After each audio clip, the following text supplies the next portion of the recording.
Whitlock. Yes, you are. He's Marcellus Wiley. That dude. Yes, sir. All right, welcome to Speak for Yourself, the most fearless show in sports. Coming up, we'll tell you what's really driving Ezekiel Elliott's holdout. And 1 hour from now, we're going to get into Tom Brady's new contract extension and what it all means. But we start today in Cleveland. All right, Marcellus, you may be too young to remember the movie Smokey and the Bandit.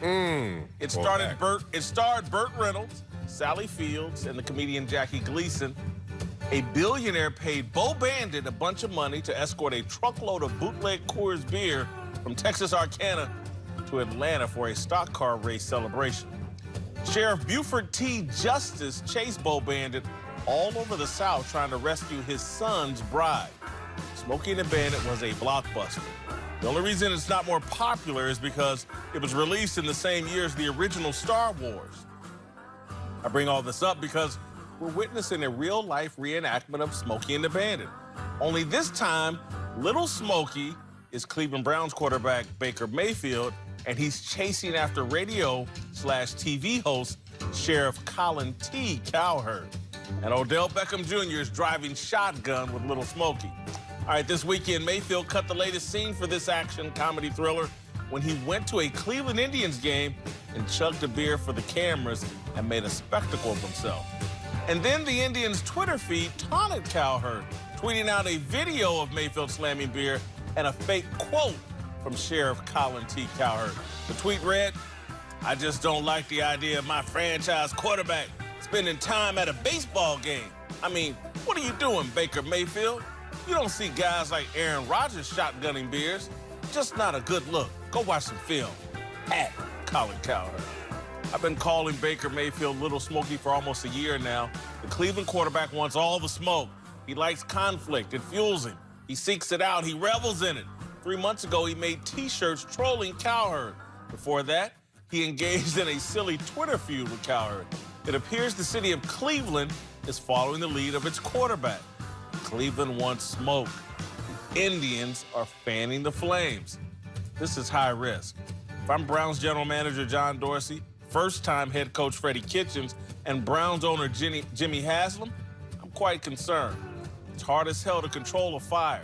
The winds can change direction. The fire that has Baker Mayfield cooking could turn and engulf the rest of the team. Plus, you have to fight wildfire with fire. Odell Beckham Jr. loves attention, too. He doesn't enjoy the smoke the way Mayfield does, but if that's the way to draw attention in Cleveland, OBJ is going to join the firefight. Little Smokey is the wildest thing we've seen at quarterback in the NFL since Brett Favre was pill-popping and raising hell in Green Bay. We've never seen a quarterback pick fights publicly, have we? Baker told his former coach, Hugh Jackson, to kick rocks. Little Smokey loves to taunt Sheriff Colin T. Cowherd. Mayfield apparently isn't interested in adjusting the style that made him a Heisman Trophy winner in college and the #1 pick in the 2018 draft. I think it's a mistake for Mayfield to put this much pressure on himself and an organization that's trying to win under the direction of a first-time head coach. Smoke inhalation is deadly. But I'll tell you what, I'm watching this movie. It's going to be another blockbuster. All right, joining the desk now, Hall of Famer, friend of the show, glad to have him back. Where the hell you been, E.D. Eric Dickerson in the house? With all these young kids I miss fighting. All right. And the NFL Network's Bucky Brooks, friend of the program, smartest man on the show. All right, Marcellus, I'll start with you. Carolina education. Carolina education. Will all the smoke backfire on the Browns? No, I don't think it will. One, they've made this place a destination. Even if it's just in mindset, it's an attraction to free agents. It's an attraction to those on this roster right now. They feel like they've arrived. Now, obviously, you got to go out there and prove that with the results and the win-loss column. But in terms of hype and in terms of energy, this is great motivation for the place that we used to call the Mistake by the Lake. Think about the Mistake by the Lake and how that would deflate you if you're on that roster, wearing those doo-doo brown outfits and just going out there like... I mean, you lose games before you even get to the stadium just because you're not as up, because you're on the Cleveland Browns. A couple years ago, this is an 0-16 team. Now, when you feel like you've arrived, all of a sudden, that energy picks up, and we know that football is a great game of skill, but a greater game of will. And whenever you can pour on energy to that, I've seen magical things happen. My best case in point, personally, you know, when Coach comes out with the black uniforms that week, all of a sudden, you're like, what? I've seen that on the lower level to the professional level. Tennessee Titans come to mind. 4 years with Jeff Fisher. This was a non-winning team, 8-8 at best. They even were 2-14 the year he came in. Sorry, we used to play Tennessee. We were like, ooh, God, is that an expansion team? What's going on with them? New stadium, all of a sudden, new energy. Guess what? 13-3, went to the Super Bowl. Just like that with the same players. I think right now, when you have this new energy, this new mindset, you can get new results. Well, my opinion is that Baker Mayfield, I like Baker. From the beginning, I've liked him. I liked him in You like the hype? I like the hype. You know, you're right. When we used to play Cleveland, you know, we called the Cleveland Clowns and the Cincinnati Bungles. So, I mean, it gives them identity. I mean, it really does. You know, he's at a baseball game having a good time. It just shows he's a fan. If his name was John Thomas and it's like the ultimate fan, they'd be like, look at the ultimate fan. He's having a great time at the baseball game. That's it. He'd also make a lot less money. Of course he would. But the thing is that he's not out, you know, running from the police. No more. Anymore. He stopped that. You know, he got caught. Doing things like hitting women, doing all that kind of stuff. No. He's doing stuff that's fun at a baseball game. He's in training camp. Hey, look, you know what? He's 20, was he 21 or 22 years old? Whatever, he's in his 20s. When you're 21 or 22 years old, you can't tell me everybody up here has done something like, man, I wish I wouldn't have did that. You know, all of us have. But that, I'm with that. He's got a pretty woman sitting next to him. What's wrong with that? His fiance. I don't care if she's still a woman. His wife. His wife. Well, his wife. So, hey, Hop that broom. I'm with it. I like it. I like the energy. So, and I think in Cleveland, the reason why it resonates, particularly with the executives, I was with the Green Bay Packers in the mid-'90s. All those guys, John Dorsey, Lonzo Highsmith, Elliott Wolfs, whose dad was the general manager for the Packers.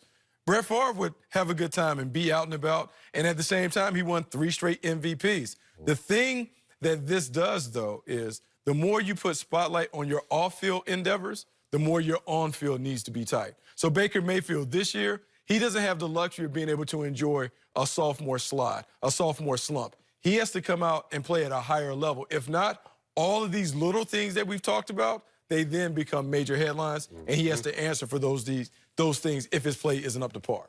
They have a first-time head coach. They haven't done anything. It was nice. They went 7-8-1 a year ago. Yes. This reminds me of what team was that on? They were calling the Dream Team, and what Eagles. Philadelphia Eagles. Yeah. Vince Young. It was the Dream, wasn't it? Yeah, right? it was The Dream Team. And that turned into a nightmare real quick. Yeah. I mean, so I just don't. I think this works for Baker Mayfield and Baker Mayfield alone. And what he's doing, he's dragging the Cleveland Indians. He's dragging the whole team into it. And I'm not sure if I'm a first-time head coach with Odell Beckham Jr. new to the fold, because I'm just saying, Odell Beckham is not a conflict guy. He likes attention, but not conflict. He don't want any smoke. But if the way to get attention is to beef and do those things, we're going to start seeing this affect other players, and they're going to turn this into a circus more than a football team. I just think for Baker it works. I'm not sure if he's dragging the rest of the team into a fight that they really don't want. Well, let me push back. If you don't chug the beer, you ain't going 16-0. Like, think about the conference. Like, I love when people always say, oh, you over there messing it up. Bruh, this is not connected to that as much as you think it is. I saw the war paint dudes show up in the locker room, man. Oh, yes, sir. Yo, sir. Ready for battle. Kickoff. Whoop, pap. Where'd the war paint go? You know where it went? That was a locker room thing. This on this field, it's a moment of truth.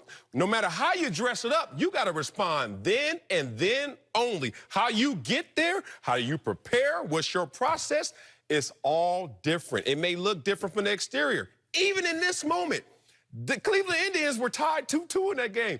Baker chugs a beer, which I've never seen before. He bit the beer. Bit them. Little different. I've seen that. You seen that? Yeah, I've seen it. I mean, I've been to frat parties, passed out at a couple. I ain't never seen anybody bite the beer and take it to the head like that. But 5 runs were scored just in that moment because of the energy I'm talking about, man. It's something that if you can capture, run with it. Who hit the home run? Did somebody? I ain't watching Got baseball. this jersey he's wearing. I think the guy this jersey he's wearing. Lindo. Damn. Yeah, Even more. Even more. Better. I just think it's tough with Baker. Like, he brings it on. Like you say, he likes to smoke. Man, it's tough to engage in all those battles all the time. At some point, you just kind of want him to do his deal. I want everybody to always be comfortable in their own skin.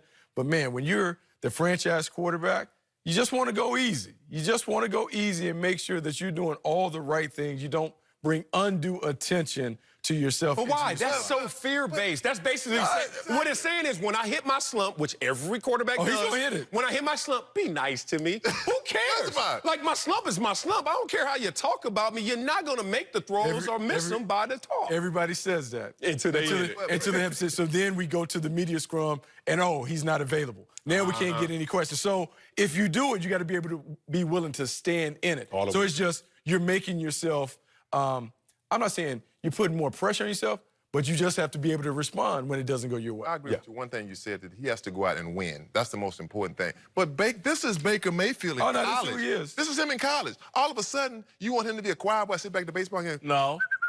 No. Be who you are. Be the guy that you are, because sooner or later, you know what? It's like cards. You're going to play your hand. You got to drop it. You're going to be who you are. Look, man, I'm rooting for this dude. He's exciting. I want Mayfield and Mahomes to be the next great football rivalry. I think it's great for football.